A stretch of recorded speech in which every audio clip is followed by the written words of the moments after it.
Hi hello guys, welcome back to my channel. ಹೇಗಿದ್ದೀರಾ ಎಲ್ಲರೂ? ಎಲ್ಲರೂ ಚೆನ್ನಾಗಿದ್ದೀರಾ ಅಂತ ಅಂದ್ಕೊಳ್ತೀನಿ. ನಾನು ಕೂಡ ಅಷ್ಟೇ ತುಂಬಾ ಚೆನ್ನಾಗಿದ್ದೀನಿ. ಗೈಸ್, ನಿಮಗೆ ಸಾಲದ ಸಮಸ್ಯೆ ಅನ್ನೋದು ಜಾಸ್ತಿನೇ ಕಾಡ್ತಾ ಇದೆ. ಎಷ್ಟು ನಾವು ಕಷ್ಟಪಟ್ಟು ದುಡಿದ್ರೂ ಕೂಡ ನಮ್ಮ ಮನೆಯಲ್ಲಿ ₹1 ಕೂಡ ನಿಲ್ತಾ ಇಲ್ಲ. ಇದಕ್ಕೆ ಪರಿಹಾರ ಏನು ಅಂತ ತುಂಬ ಜನ ಯೋಚನೆ ಮಾಡ್ತಾ ಇರ್ತೀರ ಅಲ್ವಾ? ಯಾವ ರೀತಿ ನಾವು ಒಂದು ಪೂಜೆನ ಮಾಡ್ಕೊಳ್ಳೋದಾಗಿರಬಹುದು, ಇಲ್ಲ ಒಂದು ರೆಮಿಡಿನ ಮಾಡ್ಕೊಳ್ಳೋದಾಗಿರಬಹುದು, ಯಾವ ರೀತಿ ನಾವು ನಮ್ಮ ಸಾಲಗಳನ್ನ ತೀರಿಸ್ಕೊಳ್ಳೋದು. ನಮಗೆ ಮನೆಯಲ್ಲಿ ₹1 ಕೂಡ ಉಳಿತಾ ಇಲ್ಲ ಅಲ್ವಾ? ಆ ಉಳಿತಾ ಇಲ್ಲ ಅನ್ನೋದನ್ನು ನಿಲ್ಸೋದು ಯಾವಾಗ? ಈ ರೀತಿ ತುಂಬ ಜನ ಯೋಚನೆ ಮಾಡ್ತಾ ಇರ್ತೀರ ಅಲ್ವಾ? ಈಗ ದೇವರು ಕಷ್ಟ ಅಂತ ಕೊಟ್ಟಮೇಲೆ ಒಂದು ಪರಿಹಾರ ಅನ್ನೋದು ಕೂಡ ತಿಳಿಸ್ಕೊಟ್ಟಿರ್ತಾರೆ ಅಲ್ವಾ?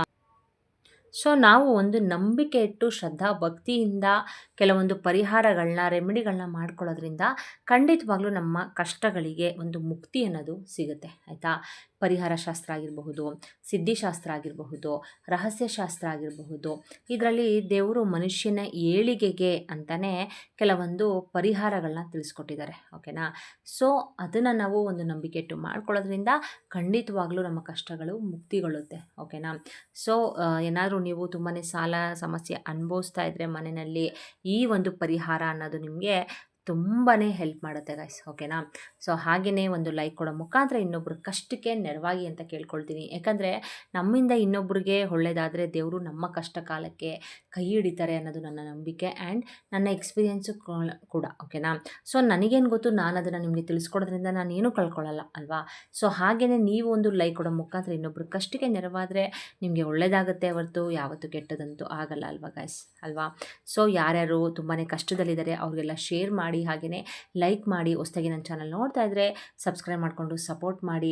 ಹಾಗೆಯೇ ಆಲ್ರೆಡಿ ಸಬ್ಸ್ಕ್ರೈಬ್ ಮಾಡ್ಕೊಂಡಿರೋರಿಗೆ ನನ್ನ ತುಂಬ ಹೃದಯದ ಧನ್ಯವಾದಗಳನ್ನ ತಿಳಿಸ್ತೀನಿ. ಹೊಸದಾಗಿ ಚಾನಲ್ ನೋಡ್ತಾ ಇರೋರು ಕೇಳ್ಬೋದು, ಯಾವ ರೀತಿ ಮೇಡಮ್ ನಾವೊಂದು ಲೈಕ್ ಕೊಡೋದ್ರಿಂದ ಇನ್ನೊಬ್ಬರ ಕಷ್ಟಕ್ಕೆ ನೆರವಾಗ್ತೀವಿ ನಾವು ಅಂತ ಕೇಳ್ಬೋದು.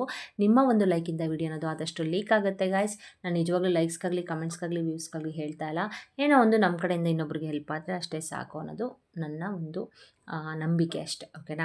ಸೊ ದಯವಿಟ್ಟು ಲೈಕ್ ಮಾಡಿ, ಹಾಗೆಯೇ ಸಪೋರ್ಟ್ ಮಾಡಿ. ಏನಂದರೆ ಇವಾಗ ಬನ್ನಿ ರೆಮಿಡಿ ಬಗ್ಗೆ ತಿಳಿಸ್ಕೊಡ್ತೀನಿ.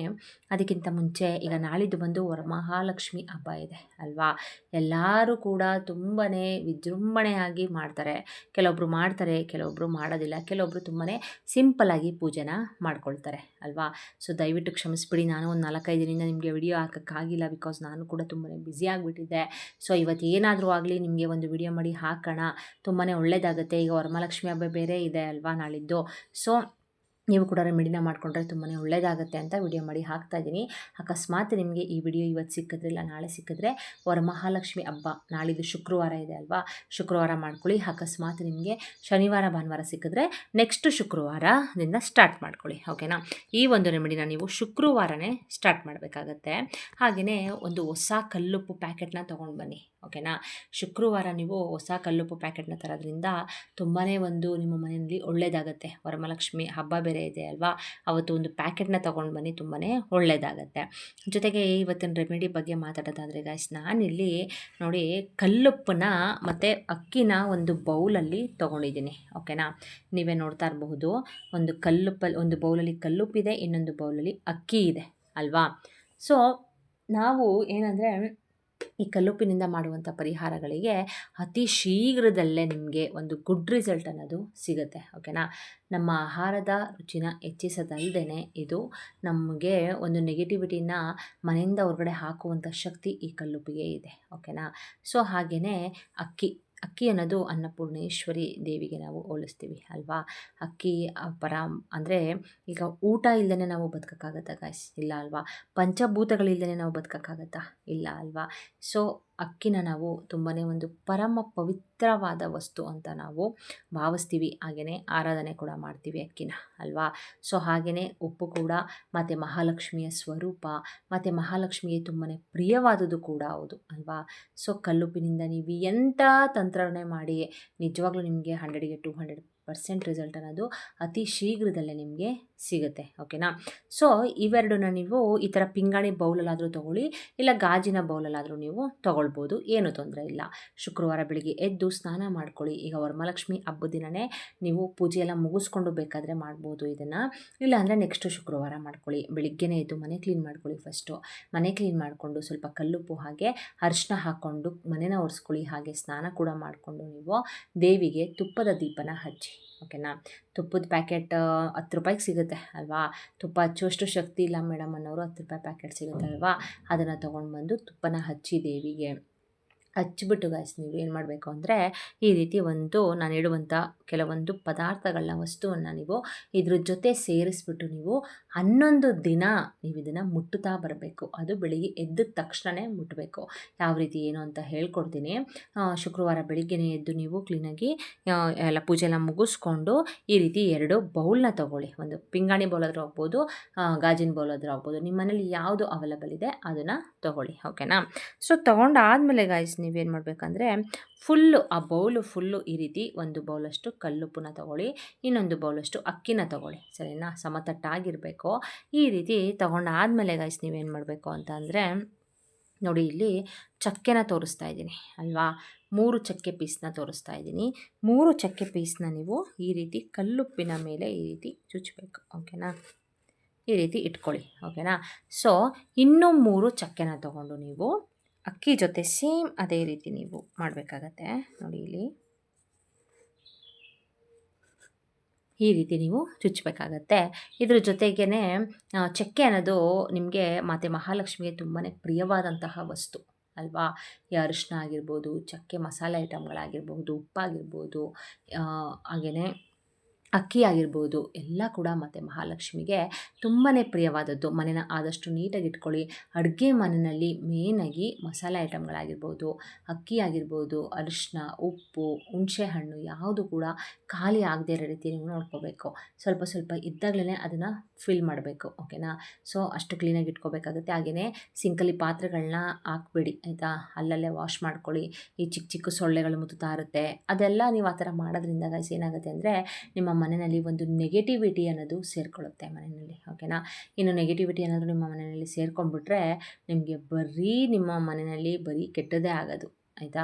ಒಂದು ಆರೋಗ್ಯದ ಸಮಸ್ಯೆ ಆಗಿರ್ಬೋದು, ಹಣಕಾಸಿನ ಸಮಸ್ಯೆ ಆಗಿರ್ಬೋದು, ಹಣಕಾಸು ಉಳಿತಾ ಇಲ್ಲ ಮನೆಯಲ್ಲಿ, ತುಂಬಾ ಕಷ್ಟ ಆಗ್ತಿದೆ ನಮಗೆ, ಸುಮ್ಮನೆ ಕಿರಿಕಿರಿ ಮನೆಯಲ್ಲಿ, ಜಗಳಗಳು, ಗಂಡ ಹೆಂಡತಿ ಮಧ್ಯೆ ಜಗಳ, ಅಪ್ಪ ಮಕ್ಕಳು ಮಧ್ಯೆ ಜಗಳ, ಈ ರೀತಿ ಮನೆಯಲ್ಲಿ ನೆಮ್ಮದಿನೇ ಇಲ್ಲ ಅನ್ನೋ ಥರ ಆಗ್ಬಿಡುತ್ತೆ. ಓಕೆನಾ.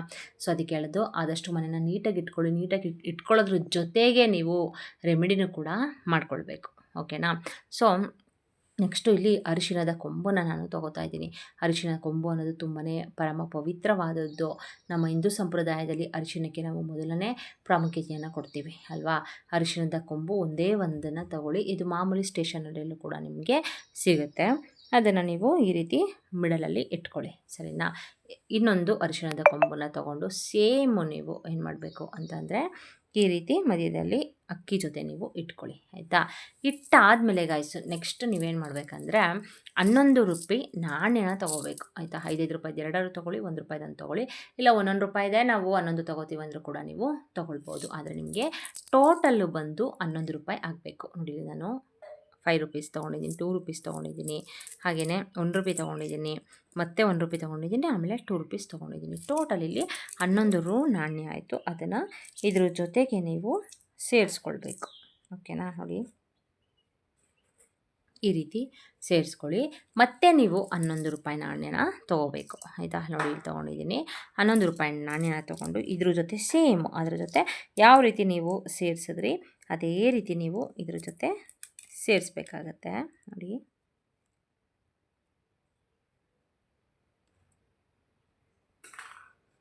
ಈ ರೀತಿ ಸೇರಿಸ್ಕೊಳ್ಳಿ ಗಾಯ್ಸ್. ಓಕೆನಾ. ಇಷ್ಟೆಲ್ಲ ಸೇರಿಸಾದ್ಮೇಲೆ ನೀವೇನು ಮಾಡಬೇಕು ಅಂತಂದರೆ, ಈ ಒಂದು ರೆಮಿಡಿಯಿಂದ ಏನು ಯೂಸಸ್ ಅಂತ ಹೇಳ್ಬಿಡ್ತೀನಿ. ನಿಮ್ಮ ಮನೆಯಲ್ಲಿ ನೆಗೆಟಿವಿಟಿ ಅನ್ನೋದೇನಾದರೂ ಇದ್ದರೆ ಅದು ಮನೆಯಿಂದ ಹೊರಗಡೆ ಹೋಗುತ್ತೆ, ಓಕೆನಾ. ಜೊತೆಗೆ ಹಣಕಾಸಿನ ಸಮಸ್ಯೆ ಏನಾದರೂ ನೀವು ಒದ್ದಾಡ್ತಾ ಇದ್ದರೆ ಹಣಕಾಸಿನ ಸಮಸ್ಯೆ ಅನ್ನೋದು ದೂರ ಆಗುತ್ತೆ. ಆರೋಗ್ಯದ ಸಮಸ್ಯೆ ಇದ್ದರೂ ಕೂಡ ದೂರ ಆಗುತ್ತೆ. ನೀವು ಎಂಥ ಸಮಸ್ಯೆನ ಮನೆಯಲ್ಲಿ ಅನುಭವಿಸ್ತಿದ್ರು ಕೂಡ ಅದು ಕ್ಲಿಯರ್ ಆಗುತ್ತೆ, ಓಕೆನಾ. ಆದರೆ ನಿಮಗೆ ಒಂದು ನಂಬಿಕೆ ಅನ್ನೋದು ಇರಬೇಕಷ್ಟೇ. ನಂಬಿಕೆ ಇಟ್ಟು ಶ್ರದ್ಧಾ ಭಕ್ತಿಯಿಂದ ಮಾಡ್ಕೊಳ್ಳಿ, ಒಳ್ಳೆಯದಾಗುತ್ತೆ. ಇದನ್ನೆಲ್ಲ ನೀವು ಈ ರೀತಿ ಬೌಲ್ ಒಳಗಡೆ ಹಾಕ್ಕೊಳ್ಳಿ ಫಸ್ಟು, ಸರಿನಾ.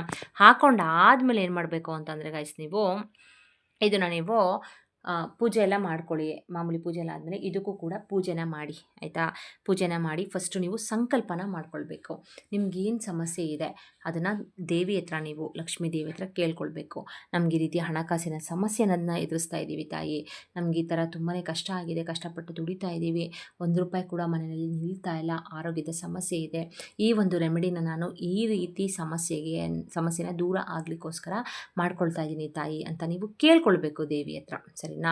ಕೇಳ್ಕೊಂಡ್ಬಿಟ್ಟು ನೀವು ಸಂಕಲ್ಪನ ಮಾಡಿಕೊಂಡು ಇದನ್ನು ಕೈಯಲ್ಲಿ ಎರಡನ್ನೂ ಕೂಡ ಒಂದು ಚಿಕ್ಕದೊಂದು ಪ್ಲೇಟ್ ಇಟ್ಕೊಳ್ಳಿ. ಈ ಥರ ಯಾವುದಾದ್ರು ಒಂದು ಪ್ಲೇಟ್ ಇಟ್ಕೊಂಡು ಅದರೊಳಗಡೆ ಬೌಲ್ನ ಇಟ್ಬಿಟ್ಟು ನೀವು ಕೈಯಲ್ಲಿ ಇಟ್ಕೊಂಡು ಸಂಕಲ್ಪನ ಮಾಡಿಕೊಂಡು ನೀವು ಇದಕ್ಕೆ ಪೂಜೆನ ಮಾಡಬೇಕು, ಸರಿನಾ. ಪೂಜೆ ಮಾಡಿ ನಮಸ್ಕಾರ ಮಾಡ್ಕೊಳ್ಳಿ. ನಮಸ್ಕಾರ ಮೊದಲನೇ ದಿನ ಈ ಥರ ಮಾಡಿ. ಇನ್ನು ಸೆಕೆಂಡ್ ಡೇ ನೀವೇನು ಮಾಡಬೇಕು ಅಂತಂದರೆ, ಇದನ್ನು ತೊಗೊಂಡೋಗ್ಬಿಟ್ಟು ಅಡುಗೆ ಮನೆಯಲ್ಲಿ ಇಟ್ಕೊಳ್ಳಿ, ಸರಿನಾ. ಯಾವುದಾದ್ರೂ ಒಂದು ಮೂಲೆಯಲ್ಲಿ ಆದರೂ ಪರವಾಗಿಲ್ಲ ಇಟ್ಕೊಂಡು ಇದ್ರ ಮೇಲೆ ಒಂದು ಪ್ಲೇಟ್ನ ಮುಚ್ಚಿಬಿಡಿ. ಯಾಕಂದರೆ ನೈಟ್ ಏನಾದರೂ ಹುಳ ಏನಾದರೂ ಓಡಾಡುತ್ತಲ್ವ, ಅಕ್ಕಿ ಎಲ್ಲ ಇರುತ್ತಲ್ಲ, ಸೊ ಅದಕ್ಕೇ ಕ್ಲೀನಾಗಿ ಒಂದು ಪ್ಲೇಟ್ನ ಮುಚ್ಕೊಳ್ಳಿ, ಆಯಿತಾ. ಮುಚ್ಚಾದಮೇಲೆ ಸೆಕೆಂಡ್ ಡೇ ಆಮೇಲೆ ಇನ್ನೊಂದು ಗಂಡಸರೇ ಮಾಡಬೇಕಾ ಇಲ್ಲ ಹೆಂಗಸರೇ ಮಾಡಬೇಕಾ ಅಂತ ಕೇಳಬಹುದು. ಹೆಂಗಸರು ಗಂಡಸರು ಅಂತೇನಿಲ್ಲ ಗೈಸ್, ಯಾರು ಬೇಕಾದರೂ ಕೂಡ ಈ ಒಂದು ರೆಮಿಡಿನ ಮಾಡ್ಬೋದು, ಓಕೆನಾ. ಆದರೆ ಇನ್ನೊಂದು ಹೇಳ್ತೀನಿ, ಈ ಒಂದು ರೆಮಿಡಿನ ಮಾಡಬೇಕಾದ್ರೆ ತುಂಬಾ ಮಡಿಯಿಂದ ಮಾಡಬೇಕಾಗತ್ತೆ, ಸರಿನಾ. ಅಂದರೆ ನೀವು ನಾನ್ ವೆಜ್ನ ತಿನ್ನೋ ಹಾಗಿಲ್ಲ 11 ಡೇಸು. ಮನೆಯಲ್ಲಿ ನಾನ್ ವೆಜ್ನ ಮಾಡ್ಕೊಳ್ಳಿ, ಆದರೆ ಆ ನಾನ್ ವೆಜ್ ಮಾಡೋದು ಇದಕ್ಕೆ ಟಚ್ ಆಗಬಾರ್ದು ಅಷ್ಟೇ, ಓಕೆನಾ. ಕ್ಲೀನಾಗಿ ಬೇರೆ ಕಡೆ ಎತ್ತಿಟ್ಕೊಳ್ಳಿ. ಹಾಗೆಯೇ ಈ ಒಂದು ಪೂಜೆನ ಯಾರು ಮಾಡ್ತಾಯಿದ್ದೀರಾ ಅವರು ನಾನ್ ವೆಜ್ನ ತಿನ್ನಬಾರ್ದು. ಬೇರೆಯವರು ತಿನ್ಬೋದು ನಿಮ್ಮ ಮನೆಯಲ್ಲಿ, ತೊಂದರೆ ಇಲ್ಲ.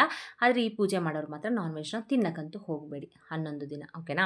ಸೆಕೆಂಡ್ ಡೇ ನೀವೇನು ಮಾಡಬೇಕಂದ್ರೆ, ಮಾರ್ನಿಂಗ್ ಎದ್ದ ತಕ್ಷಣ ನೀವು ಆಮೇಲೆ ಇನ್ನೊಂದು ವಿಷಯ, ಮಂತ್ಲಿ ಪ್ರಾಬ್ಲಮ್ ಏನಾದರೂ ಇದ್ದರೆ ಅದನ್ನು ಮುಗಿಸ್ಕೊಂಡು ಸ್ಟಾರ್ಟ್ ಮಾಡೋದು ತುಂಬಾ ಒಳ್ಳೆಯದು. ಯಾಕಂದರೆ ನಾನು ಆಗಲೇ ಹೇಳ್ದಂಗೆ ಒಂದು ಮಡಿಯಿಂದ ಪೂಜೆ ಮಾಡಬೇಕಾಗತ್ತೆ. ನಾವು ಯಾವುದೇ ಒಂದು ರೆಮಿಡಿ, ಯಾವುದೇ ಒಂದು ಪೂಜೆನ ಮಾಡಬೇಕಾದ್ರೆ ಮಡಿ ಅನ್ನೋದು ತುಂಬಾ ಇಂಪಾರ್ಟೆಂಟ್ ಆಗಿರುತ್ತೆ ಗೈಸ್, ಓಕೆನಾ. ಸೊ ಬೆಳಿಗ್ಗೆ ಎದ್ದಾದಮೇಲೆ ನೀವು ಸೆಕೆಂಡ್ ಡೇ ಎದ್ದುಬಿಟ್ಟು ನೀವು ಸ್ನಾನ ಮಾಡಿಕೊಂಡು ಇದನ್ನು ಮತ್ತೆ ನೀವು ಬಂದು ಇದಕ್ಕೆ ನಮಸ್ಕಾರ ಮಾಡ್ಕೊಳ್ಬೇಕು. 11 ದಿನ ನೀವು ನಮಸ್ಕಾರ ಮಾಡ್ಕೊಳ್ಬೇಕು.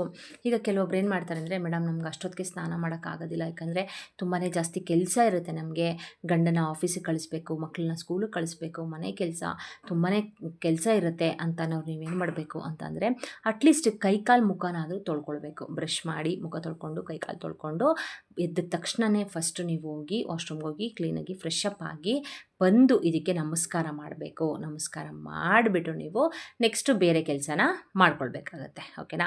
ಇದೇ ರೀತಿ 11 ದಿನ ನೀವು ಮಾಡಬೇಕಾಗತ್ತೆ.